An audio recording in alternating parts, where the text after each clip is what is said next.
আচ্ছা, ব্যাপারটা যতটা সহজ আমার মনে হয়েছিল যে একটা পারিবারিক অশান্তি শ্বশুরবাড়িতে শ্বশুরবাড়ি এবং বাপের বাড়ির মধ্যে অ্যাডজাস্ট হচ্ছে না, যে যেন স্বামী স্ত্রীর মধ্যেও অ্যাডজাস্ট হচ্ছে না, এরকম একটা ব্যাপার। সেই বশত একটা মেয়ে এরকম একটা অ্যাটেম্প্ট করেছিল।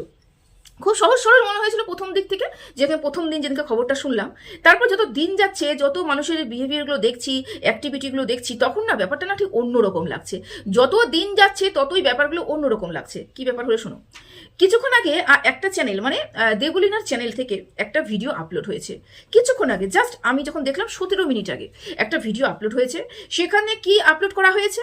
আপলোড করা হয়েছে দেবলিনা তার হাজবেন্ডকে সম্ভবত কোনো গিফট দিচ্ছিল। এই যে বড়দিন বা 1 জানুয়ারির মধ্যে যে দিনগুলো থাকে, সেখানে একটা গিফট দিচ্ছিল, সেটা ব্যাগ এবং বেল্ট। তো ব্যাগ এবং বেল্টের কথা তোমরা অনেকবার শুনেছো, কত টাকা দাম ব্যাগ এবং বেল্টের, অনেকবার শুনেছো তোমরা। সেরকম ব্যাগ আর বেল্ট যে গিফট দিয়েছে সেটা প্রমাণ ছিল, তো সেটা প্রমাণ স্বরূপ তুলে ধরা হয়েছে আজকে। এবং এই প্রমাণটা সবার মুখে মুখে চাউল হচ্ছিল। তো ব্যাগ দিয়েছে, ব্যাগ দিয়েছে, বেল্ট দিয়েছে, ব্যাগ দিয়েছে, বেল্ট দিয়েছে, মুখে মুখে চাউল হচ্ছিল। তো কিন্তু প্রমাণ তো কেউ পাচ্ছিল না। এবার প্রমাণটাও দেওয়া হলো। কে দিল?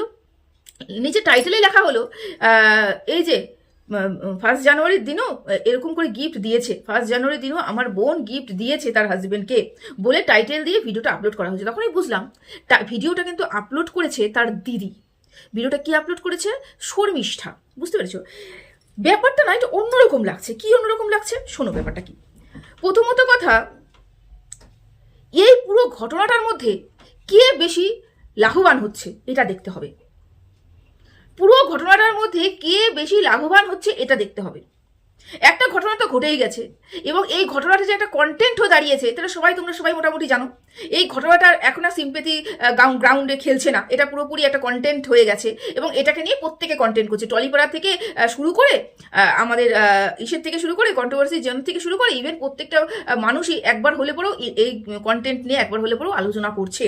তাহলে এই কন্টেন্টটা, এই যে সেটা নিজেকে শেষ করার যে প্রচেষ্টাটা, এই প্রচেষ্টা আর কোনো সহানুভূতির জায়গায় থাকলো না, এটা পুরোপুরি কন্টেন্টের জায়গায় চলে গেছে।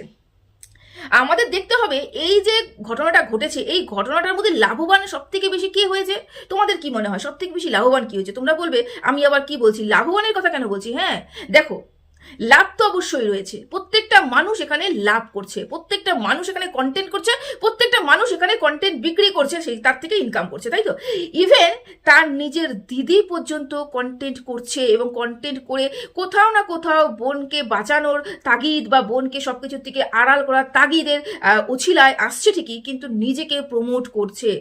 এবং তোমরা বলবে দিদি তো কোনো চ্যানেল নেই, দিদি কিভাবে প্রমোট করলো? দেখো, চ্যানেল খুললে পরেই ফট করে যে দিদিকে কেউ দেখতে যাবে এমন কিন্তু কথা নয়।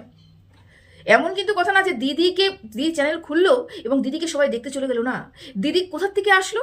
দিদি আসলো তার বোনের চ্যানেল থেকে, যেই বোন সোশ্যাল মিডিয়াতে একটা নন ফেস, যে বোনকে অনেক মানুষ ভালোবাসে, অনেক ফ্যান বেস রয়েছে যেই বোনের, সেই বোনের চ্যানেল থেকে বারংবার লাইভ, তারপরে দোষারোপ করা, টাকা পয়সা নিয়ে চিনিবিনি খেলা, বিভিন্ন ধরনের দোষারোপ নিয়ে প্রচুর লাইভ হয়েছে, প্রচুর কথা বলেছে। কে বলেছে?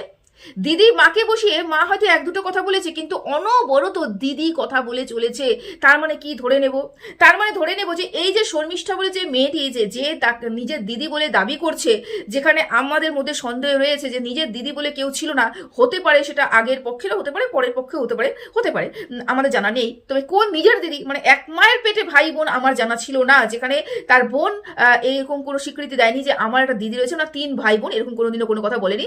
বরাবরই বলেছে যে আমরা 2 ভাই বোন। সেই দিদি হঠাৎ করে টপকে পড়লো। সেই দিদি এখন এতটাই বোনকে ভালোবাসতে শুরু করলো, বা এতই বোনকে ভালোবাসা দেখাতে শুরু করলো, বা বোনের প্রতি এতই তার সহানুভূতি জাগ্রত হলো তার মনের মধ্যে, যে বোনের সংসারটা নষ্ট করার জন্য, বোনের বাঁচাকুচা যে স্বামী স্ত্রীর মধ্যে সম্পর্কটা ছিল সেটাকে নষ্ট করার জন্য উঠে পড়ে লাগলো, এবং ভেতরের খবর এক একটা করে রিভিল করতে শুরু করলো। লাভ কার হলো? সবাই দেবলিনা চ্যানেল থেকে তার দিদিকে দেখতে পেলো। তার মানে দিদি কোথাও না কোথাও গিয়ে তার ফেসটা কিন্তু সবার সামনে চিনিয়ে দিল, যে দিদির নাম শর্মিষ্ঠা হচ্ছে দেবলিনার দিদি। হতেই পারে আজ না হয় কাল না হয় পরশু দেবলিনা সুস্থ হয়ে বাড়িতে আসবে, সেই চ্যানেলটা হয়তো আর দিদি চালাবে না, কিন্তু দিদি যদি এখন নতুন কোনো চ্যানেল খোলে, বা দিদি যদি কোনো রাস্তায় কোনো রকমভাবে সোশ্যাল মিডিয়াতে অ্যাক্টিভ হয়, দিদিকেও সবাই দেখতে যাবে। তাহলে কি হলো লাভ? লাভ হলো দিদি যার মুখে মানে বলো না ফেস ভ্যালু ছিল না, যার মুখের দাম ছিল না। হ্যাঁ, ব্যক্তিগত জীবনে সে হয়তো বড় কাজ করতে পারে, তার ইনকাম সোর্স অনেক ভালো, কিন্তু সোশ্যাল মিডিয়াতে তার কিন্তু মুখের কোনো দাম ছিল না। একটা লাভ হয়েছে, সেটা হচ্ছে বোনের প্রতি সহানুভূতি দেখিয়ে যে লাইভগুলো করছে, দিদির কিন্তু মুখটা চেনা হয়ে গেছে। আমরা প্রত্যেকটা মানুষ মোটামুটি এখন চিনে গেছি শর্মিষ্ঠা বলে অমুক মেয়েটি হচ্ছে দেবলীনার দিদি। যদি কোনোদিন দিদির নতুন চ্যানেল আমরা দেখতে পেয়ে থাকি, তাহলে সেখানে কিন্তু একবার হলেও আমরা ঢু মারবো যে ওখানে কি নতুন কোনো খবর বেরোচ্ছে, নতুন কোনো কি খবর পাওয়া যাচ্ছে। বুঝতে পেরেছো লাভবান কে হয়েছে? লাভবান তো প্রত্যেকটা মানুষ হয়েছে, সব থেকে বেশি লাভ হয়েছে তার দিদির। এবার আসছি, সকালবেলা সায়কের একটা ইন্টারভিউ দেখলাম, সেখানে সায়ককে প্রশ্ন করা হচ্ছে দেবলীনার সাথে তোমার একটা সম্পর্ক। সায়ক সেখানে পরিষ্কার করে বলে দিয়েছে যে দেবলীনার সাথে আমার বন্ধুত্ব সম্পর্ক ছাড়া কোনো সম্পর্ক নেই, যে যেরকম মানুষ সে সেরকম ভাবছে, আমার সেরকম কোনো সম্পর্ক নেই, খারাপ লাগছে সবাই এরকম করে বলছে, কিন্তু আমার কোনো বাস্তব এরকম কোনো সম্পর্ক নেই। দেখো আমি যেটা বলছি, হতেই পারে যে সায়ক এবং দেবলীনার মধ্যে কোনো সম্পর্ক নেই, কিন্তু কেন শুধুমাত্র সায়কের সাথে দেবলীনার কথাটাই তুলে ধরা হচ্ছে? কেন সায়কের সাথে আমরা একাধিক মহিলার বন্ধুত্ব সম্পর্ক দেখেছি, কিন্তু দেবলীনার সাথেই কেন সায়কের সম্পর্ক তুলে ধরা হচ্ছে? বারবার কেন দেবলীনার সাথেই সায়কের যেটা সম্পর্ক রয়েছে সেটা তুলে ধরা হচ্ছে? জানি না। কারণ কি বলতো, একটা কথা বলছি তোমাদেরকে, ভেতরে কি আছে সেটা তো আমরা জানি না, বাইরে ওদের মধ্যে একটা সুন্দর সম্পর্ক আমরা দেখতে পেয়েছি। সায়ক বলছে এটা আমাদের বন্ধুত্ব সম্পর্ক। না, আমিও বলছি না যেটা তাদের মধ্যে নোংরা সম্পর্ক, কিন্তু কিছু মানুষ যখন যেটা দেখায় তারা বুঝতে পারে না যে আমরা কি দেখাচ্ছি। যেমন কি ছেলে এবং মেয়ের মধ্যে বন্ধুত্ব সম্পর্ক আছে, খুব ভালো বন্ধুত্ব সম্পর্ক আছে, বেশ ভালো কথা, কিন্তু বন্ধুত্ব সম্পর্কের মধ্যে একটা লিমিট থাকে। বন্ধুত্ব হবে এবং বন্ধুর বিপদে তোমরা এগিয়ে যাবে, ঝাঁপিয়ে পড়বে, এটা কিন্তু ভালো কথা, কিন্তু বন্ধুকে জড়িয়ে ধরবে, বন্ধুর প্রতিটা মুহূর্তে তুমি সাথে থাকবে, তার হাত ধরে ঘোরাফেরা করবে এবং গলা জড়িয়ে ধরে ফটো তুলবে, আমি এরকম ভাব জীবনে বন্ধু দেখিনি। না, ওরা হাই প্রোফাইল মানুষ, ওরা এই ধরনের এরকম করে স্ট্যান্ডার্ড মেনটেন করে আর কি, কিন্তু বেশিরভাগ মানুষই তো অতটা হাই প্রোফাইল মানুষ নয়। যারা হাই প্রোফাইল তারা হয়তো এরকম করে চলাফেরা করে, কিন্তু দেখতে হবে যে এখানে যে পাবলিকগুলো রয়েছে সেই পাবলিকগুলো কোন কোন জায়গা থেকে পাবলিক উঠে এসেছে এবং কোন কোন জায়গা থেকে তাকে দেখছে। সর্বক্ষেত্রে কিন্তু সব কিছু গ্রহণযোগ্য হয় না। এমন অনেক ফুটেজ আমরা দেখেছি এবং অনেক ফটো আমরা দেখেছি যেখানে দেবলীনা সায়কের বুকে দেবলীনা মাথা রেখে ফটো তুলছে। এটা আমি আর তুমি বা দেবলীনার বা সায়ক দুজনের মনের মধ্যে কোনো কিছু নেই, কিন্তু কিন্তু অন্য যে আর 5টা পাবলিক দেখছে তাদের মনে কিন্তু সন্দেহ আছে। বাবা, একটা ছেলে একটা মেয়ে বন্ধু বলে কি বুকের মধ্যে মাথা রেখে ফটো তোলা যায়? এই যে কিছু কিছু কাজ, কিছু কিছু কর্মর জন্য কিন্তু আজকে সায়ককে এই কথাগুলো শুনতে হচ্ছে যে দেবলীনার সাথে তার একটা সম্পর্ক রয়েছে। তারপরেও দেবলীনার বাড়িতে যাওয়া আসা, তারপরে দেবলীনা এত ভালো সম্পর্ক হওয়া কালীনও দেবলীনা হাজবেন্ডের সাথে তার কোনো ভালো সম্পর্ক তৈরি না হওয়া, দূরত্ব একটা মেনটেন করা হাজবেন্ডের কাছ থেকে, এগুলো সব মিলে কিন্তু সায়কের উপরে আঙ্গুলটা দর্শক তুলছে। বিনা কারণে কিন্তু কেউ আঙ্গুল তুলছে না, যেটা দেখতে পাচ্ছে তার উপরে ভিত্তি করে কিন্তু আঙ্গুল তুলছে। বুঝতে পেরেছো? এবং তাদের মনে কি আছে সেটা ঠাকুর জানে, কিন্তু যেটা ঝলকে ঝলকে পড়ছে সেটার উপরেই কিন্তু আঙ্গুলটা উঠছে। বুঝতে পেরেছো? যাই হোক, এবার আসলে মুদ্রা কথায়। মুদ্রা কথা কি? মুদ্রা কথা এই যে এত বড় যেটা ঘটনাটা ঘটে গেল দেবলীনাকে নিয়ে, এবং এত কিছু চলছে ওয়াইটিতে, ফেসবুকে, সোশ্যাল মিডিয়ায়, মানে ইনস্টাতে যা যা চলছে, এগুলো সম্বন্ধে কি আমাদের দেবলীনা অবগত রয়েছে? মানে দেবলীনাকে পারমিশন দিয়েছে তার দিদিকে, তার মাকে, যে আমার হাজবেন্ড যাকে আমি এত ভালোবাসি, যাকে আমি ছাড়তে পারবো না, যাকে ছাড়া আমি বাঁচতে পারবো না, তার সম্বন্ধে এবং আমার পুরো পরিবারের সম্বন্ধে তোমরা এই এই কথাগুলো বলতে পারো, আমি তোমাকে পারমিশন দিলাম। এই পারমিশনটা কি সত্যি সত্যি দেবলীনা দিয়েছে? যদি দেবলীনা না দিয়ে থাকে তাহলে কিভাবে তার মা, তার দিদি, সায়ক, বন্ধু বান্ধব সবাই মিলে এসে পুরো ছেলেটার পরিবারকে আপাত মস্তক ধুচ্ছে? এই ব্যাপারটাই বুঝে উঠতে পারছি না।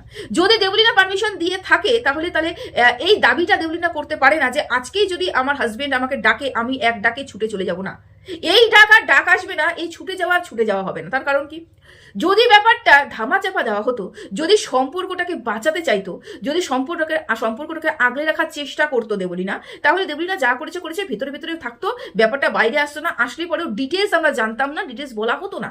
কিন্তু এখানে প্রতিটা মুহূর্তে প্রতিটা ক্ষেত্রে দেবলীনার দিদি মা তার বন্ধু বান্ধব পুরো ওই ফ্যামিলির মানে ছেলেটার ফ্যামিলির সম্বন্ধে নোংরা নোংরা কথা বলছে এবং কতটা লোভী, কতটা টাকার পিচাস, কতটা এই কতটা সেই, কিভাবে আমার বোন দিনের পর দিন টাকা দিয়ে ওদেরকে আগলে রেখেছিল, টাকা দিয়ে সবকিছু করে টাকা টাকা টাকা টাকা টাকা, এই টাকা টাকা নিয়ে নিয়ে যে কথাগুলো উঠে আসছে এবং যতটা অপমান করার দরকার ছিল দেবলীনার পরিবার থেকে কিন্তু ছেলেটাকে অপমানিত করা হয়ে গেছে। এরপরেও তোমরা কি আশা করবে যে ওই ছেলেটা এবং ওই মেয়েটার মধ্যে কোনো সম্পর্ক তৈরি হবে বা ওদের মধ্যে কোনো সম্পর্ক তৈরি হতে পারে না? যদি এই ব্যাপারটাকে ধামাচাপা দেওয়া হতো মেয়ের মুখের দিকে তাকিয়ে বা বোনের মুখের দিকে তাকিয়ে, বোন তাকে ভালোবাসে, বোন সুস্থ হয়ে আসবে, তারপরে বোন যে ডিসিশনটা নিবে, বোন যা মিডিয়ার সামনে বলবে তাকেই আমরা শিরোধার্য মনে করব, সেটাকেই আমরা গ্রহণ মনে করব এবং সেটা বলে যদি চুপচাপ থাকতো তাহলেও সম্পর্কটাকে একটা জায়গায় নিয়ে যাওয়া যেত কথার মাধ্যমে। কিন্তু ঘটনাটা ঘটার পর থেকে ওই বোন অসুস্থ হাসপাতালে এবং দিদিমা বন্ধু বান্ধব মিলে যা শুরু করেছে ওই সম্পর্ক, বোন যতই চাক না কেন, বোন যদি এখন মাথা কুটতে কুটতে কুটতে করতে কাঁদতে শুরু করে তবুও কিন্তু আর এই সম্পর্কটা ঠিক হবে না। তার কারণ পুরো পরিবার দেবলীনার শ্বশুর বাড়ির সম্বন্ধে, দেবলীনার বাড়ির লোক দেবলীনার শ্বশুর বাড়ির সম্বন্ধে নোংরা নোংরা কথা বলে দিয়েছে।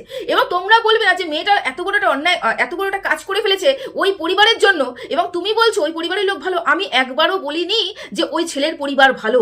আমি এখানে কাউকেই ক্লিন চিট দিতে পারবো না, আমি এখানে কাউকেই বলতে পারবো না যে কোনো একটা পরিবার ভালো, কোনো একটা পরিবার ভালো আমি বলতে পারবো না। কারণ কি, আমি দুপক্ষ কথাই শুনিনি, আমি বলতেই পারবো না।